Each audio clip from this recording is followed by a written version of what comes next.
प्रणाम।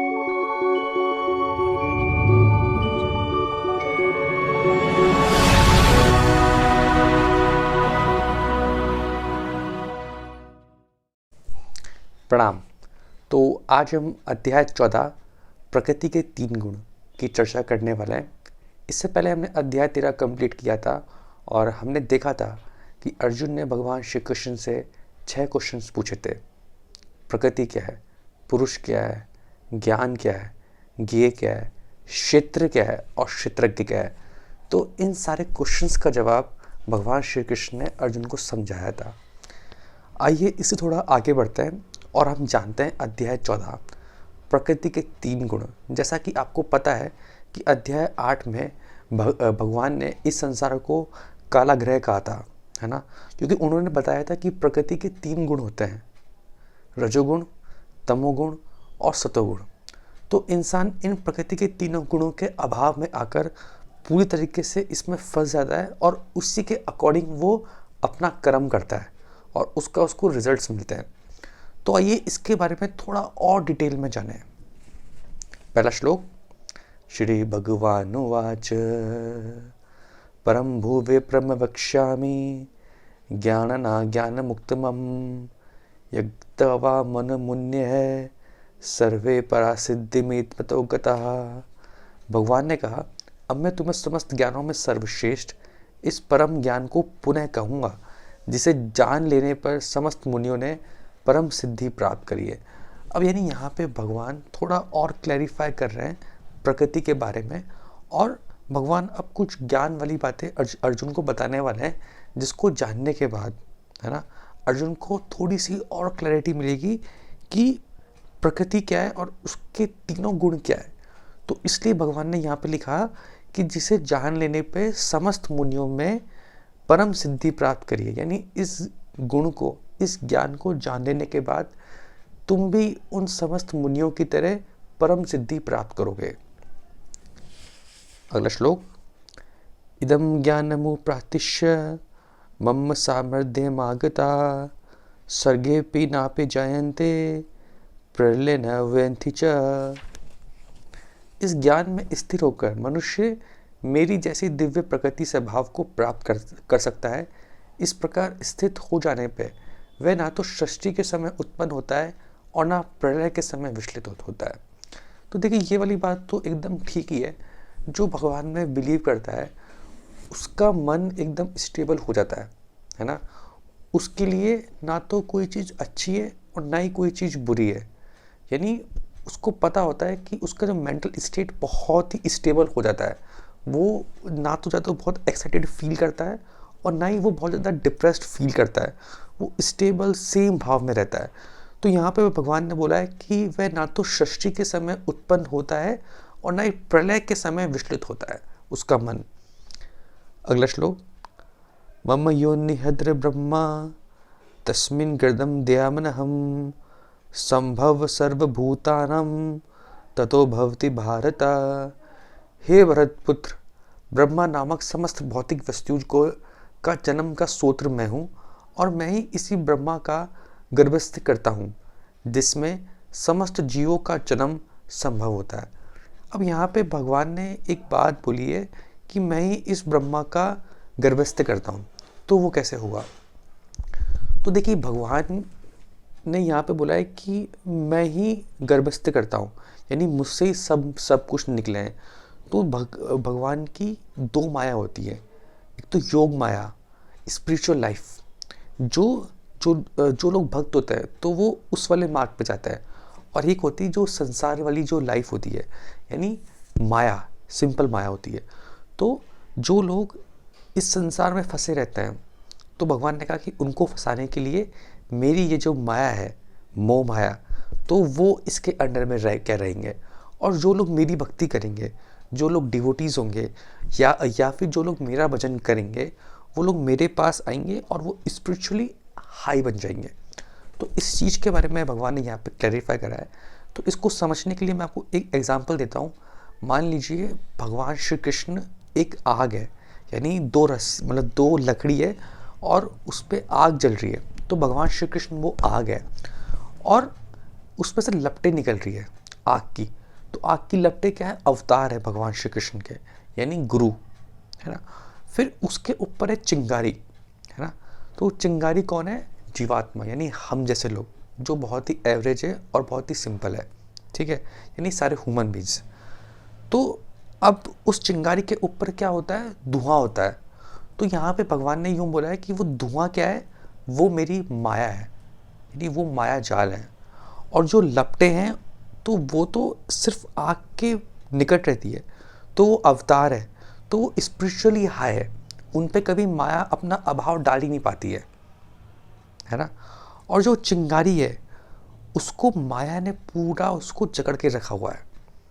तो यदि उसको उससे बाहर निकलना है तो उसको आग के पास जाना पड़ेगा, है ना, समझ रहा हूँ वाली बात को। उसको आग के पास में जाना वो जाना पड़ेगा, और आग के पास जाने के लिए उसको भगवान श्री कृष्ण के पास जाना पड़ेगा। तो ये वाली बात भगवान ने यहाँ पे समझाई है कि जो भी इंसान मेरे निकट आता है, मेरे पास आता है, तो वो माया से छूट जाता है ना। और जो इस संसार में डूबा रहता है और इस संसार के सारे काम करता है, तो वो माया के वश में रहता है। यानी सेम लाइक एस चिंगारी, चिंगारी जितना ऊपर जाती है ना, तो वो धुएं के अंदर रहती है, और वो जितना वो नीचे आती है तो वो उसमें क्या है, उसमें तेज बहुत होता है। तो यानी वो लपटों के पास आती है तो वो भगवान श्री कृष्ण से कनेक्ट हो जाती है। तो आप इसको समझ सकते हो इस वे में। अगला श्लोक, सर्वयोनिषु कौन्तेय मूर्ति संभवति यः तसा ब्रह्म मग्रोनिः बृहस्पतः पिता। हे कुंती पुत्र, तुम ये समझ लो कि समस्त प्रकार के जीव योनि इस भौतिक प्रकृति में जन्म द्वारा संभव है, और मैं उनका बीज प्रदाता पिता हूँ। तो ये वाली बात हमने पहले भी देख चुके हैं कि भगवान ने बोला हुआ है कि जो समस्त जो जीव है ना, वो मुझ में से ही निकले हैं, है ना। तो ये वाली बात भगवान ने यहाँ बताई है। अगला श्लोक, सतत्व रजस्व इता गुणा प्रकृति संभवा निबद्धन्ति महाबाहो देह देहनिमय वयम। भौतिक प्रकृति 3 गुणों से युक्त है, ये हैं सतो, रजो तथा तमोगुण। हे महाबाहु अर्जुन, जब शाश्वत जीव प्रकृति के संसर्ग में आता है तो वह इस गुणों से बन जाता है। तो सेम लाइक आप समझ सकते हो कि ये जो वर्ल्ड है ना, ये एक जेल है, और इस जेल में आपको बांधा हुआ है चेन से। तो अब मैं आपसे पूछूं कि आपको किस चेन से बनना पसंद है, सतोगुण वाली चेन से, रजोगुण वाली चेन से, और तमोगुण वाली चेन से। तो अब जो समझदार व्यक्ति होगा, जो भगवान का भक्त होगा, वो तो ये बोलेगा कि नहीं भाई, मुझे किसी भी चेन से नहीं बनना, मुझको तो वैकुंठ धाम जाना है, भगवान के पास में जाना है। और जो कम समझदार व्यक्ति होगा वो यूँ बोलेगा, मुझे सतोगुण वाली चेन से बनना है। लेकिन आप किसी भी चेन से बंधो, आप रहोगे तो आप जेल में ही ना। तो इसी प्रकार इस प्रकृति के अभाव में, इस प्रकृति के संसर्ग में कोई भी व्यक्ति आता है तो इसको प्रकृति अपने 3 गुणों में बांध लेती है। कौन कौन से, सतोगुण, तमोगुण और रजोगुण। तो रजोगुण क्या है, सांसारिक एक्टिविटीज़। तमोगुण क्या है, आलसीपन, एकदम सोना। और सतोगुण क्या है, भगवान की भक्ति करना, जो उससे आप ट्रांसेंडेंटल नॉलेज पे आप जा सकते हो, आप समझ सकते हो। तमोगुण मतलब एकदम पानी के अंदर, है ना। और रजोगुण मतलब दलदल, जहाँ आप फंसे हुए हो। और सतोगुण मतलब आप एकदम सतह पे हो, ऊपर, यानी आप लैंड पर हो। तो ये बात यहाँ पे मैंने आपको समझाई है एग्जाम्पल के तौर पे। अगला श्लोक, ततत संत्व निर्मलता प्रकाशम का मान्य है सुख सकिन बन्याति ज्ञान संगेन चानग। हे निष्पाप, सतोगुण अन्य गुणों की अपेक्षा अधिक शुद्ध होने के कारण प्रकाश प्रदान करने वाला, मनुष्य को सारे पाप कर्मों से मुक्त करने वाला है। जो लोग इस गुण में स्थित होते हैं वह सुख तथा ज्ञान के भाव से बन जाता है। अब गुणों की क्या है, एक रैंक है, सतोगुण आता है टॉप पे। तो जो सतोगुण में होते हैं ना, वो सारे पाप कर्मों से मुक्त होते हैं, यानी वो रॉन्ग डीड्स नहीं करते हैं, गलत काम नहीं करते हैं, है ना, शुद्ध होते हैं, प्यूरिफाइड होते हैं, भक्ति करते हैं, अच्छे काम करते हैं, सकाम कर्म करते हैं। लेकिन वो भी नॉलेज एंड सेटिस्फेक्शन के अंदर बन जाते हैं। आपने देखा होगा कई कई लोग होते हैं जो मतलब कहते हैं कि हाँ ठीक है, हमारे बच्चे तो सेटल्ड है, एक न्यूयॉर्क में है, एक लंदन में है, ठीक है, सब कुछ सेटल है, अब हमको जीवन से कुछ नहीं चाहिए। वो मतलब वो सेटिस्फाइड है नॉलेज से, वो भक्ति नहीं करते, है ना, वो भक्त नहीं बनते, वो सेटिस्फाई है कि they are satisfied and they have knowledge, है ना, और वो पाप कर्मों से मुक्त होते हैं और वो शुद्ध होते हैं। तो यानी सतोगुण हमेशा टॉप पे आता है। रजो रंगात्मक विधि तृष्णा संगम उद्वहम तान्य बधान्ति कौन्तेय कर्म संगे देहिनम। हे कुंती पुत्र, रजोगुण की उत्पत्ति असीम आकांक्षा तथा तृष्णाओं से होती है और इसी के कारण ये देहधारी जीव सकाम कर्मों से बन जाता है। अब देखिए, जो रजोगुण है ना, यानी सांसारिक एक्टिविटीज़, यानी मुझको ये भी चाहिए, मुझको वो भी चाहिए, मुझको ये भी करना है। तो मैंने आपको इसको कैसे वो समझाया था कि रजोगुण का मतलब ये है कि आप क्या है, एक मार्शल लैंड पर हो, यानी आप एक दलदल में हो, तो आपको क्या है, हिलते बहुत हो आप वहाँ से, मतलब वहाँ से बाहर निकलने के लिए। तो जिसके अंदर रजोगुण हावी होता है वो क्या है, बहुत चंचल होता है कि मुझको ये भी करना है, मैं ये भी पालूँ, मैं वो भी पालूँ। तो रजोगुण की उत्पत्ति असीम आकांक्षाओं तथा तृष्णाओं से होती है और इसी कारण ये देहधारी जीव सकाम कर्मों में बन जाता है। अगला श्लोक। तमस्सुत ज्ञाजनम विद्धि मोहनम सर्वदेहिनाम प्रमाददल आनिस्य निद्रा विभिस्तित्री बंदती भारत। हे भरतपुत्र, तुम जान लो, अज्ञान से उत्पन्न तमोगुण समस्त देहधारी जीवों का मोह है। इस गुण के प्रतिफल पागलपन, प्रमोद, आलस्य तथा नींद है जो बदजीव को बांधते हैं।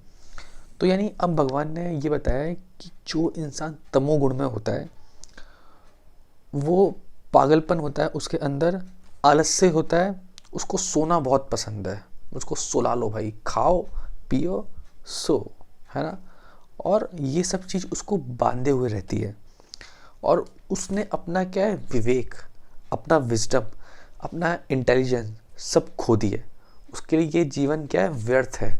क्यों जीना, आराम मस्त रहना, सोना, खूब खाना, मज़े करना, मतलब खूब हंसना, खूब पागलों की तरह सारे काम करना, सही चीज़ को बोलना वो गलत है और गलत चीज़ को बोलना कि वो सही है ना।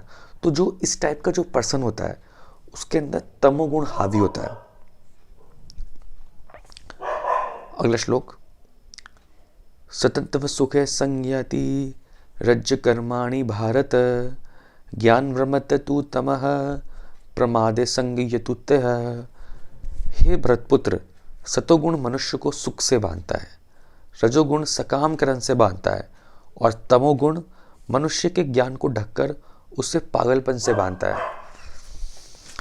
तो जो इंसान के अंदर सतोगुण ज़्यादा होता है उसको नॉलेज की ज़्यादा चाह होती है ना, नॉलेज और सेटिस्फैक्शन की। जिसके अंदर रजोगुण ज़्यादा होता है उसके अंदर बहुत इच्छाएं होती है, बहुत डिज़ायर्स होती है, बहुत काम वासना होती है कि मुझको वो भी चाहिए, मुझको ये भी करना है, मुझको प्राप्त करना है। और जिसके अंदर तमोगुण ज़्यादा होता है उसके अंदर तो नॉलेज होती ही नहीं है और वो गलत काम करता है, पागलपन से वो ढक जाता है और उसी के साथ उसके अंदर हमेशा आलस्य और नींद रहती है। अगला श्लोक। रजस्तत श्रामी भूय सतम भवाति भारत रजः सत्वतम तमशेवः तमः सत्वतम रजस्तथा। हे भरतपुत्र, कभी कभी सतोगुण रजोगुण तथा तमोगुण को परास्त करके प्रधान बन जाता है तो कभी रजोगुण सतोगुण तथा तमोगुण को परास्त कर देता है। और कभी कभी ऐसा भी होता है कि तमोगुण सतो तथा रजो को परास्त कर देता है। और इसी प्रकार श्रेष्ठता के लिए निरंतर स्पर्धा चलती रहती है। यानी ये तीनों गुण क्या है, परमानेंट नहीं है ना। समझना इस वाली बात को। कोई भी इंसान ऐसा बोले कि मैं हमेशा पूरी लाइफ टाइम सतोगुण में रहता हूँ, तो वो एक बहुत फेक ही चीज़ है ना। क्योंकि इन तीनों में स्पर्धा चलती रहती है।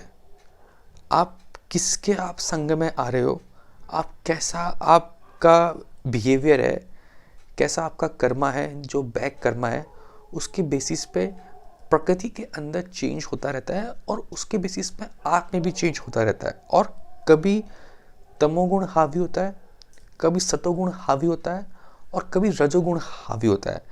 स्टेज होती है लाइफ की, तब ये सब चीज़ हावी होती है। और आपकी संग कैसा है, आप उस समय कैसा रिएक्ट कर रहे हो, है ना, आपके आसपास कौन है, उन सब चीज़ों पे ये सारे गुण इफ़ेक्ट करते हैं। मान लीजिए यदि कोई व्यक्ति स्पिरिचुअल वर्क में बहुत ज़्यादा रहता है ना, भगवान की भक्ति करता है, तो उसके अंदर सतोगुण ज़्यादा होगा। और फिर मान लीजिए वही व्यक्ति कुछ टाइम बाद भगवान का मंदिर को छोड़ के संसारिक एक्टिविटीज़ में लग जाता है, तो उसके अंदर रजोगुण ज़्यादा हो गया। लेकिन पैसा आने के बाद उसके अंदर घमंड ज़्यादा हो गया और फिर उसने गलत काम स्टार्ट करे अहंकार में आके, तो उसके अंदर तमोगुण हावी हो गया। तो देखिए इंसान तो वही है, लेकिन समय समय की बात है, कब उसके अंदर तमोगुण ज़्यादा हो गया, कब रजोगुण ज़्यादा हो गया और कब सतोगुण ज़्यादा हो गया। तो हमको ऑब्जर्व करना पड़ेगा अपने आप को कि मैं इस समय किस स्टेज में हूँ।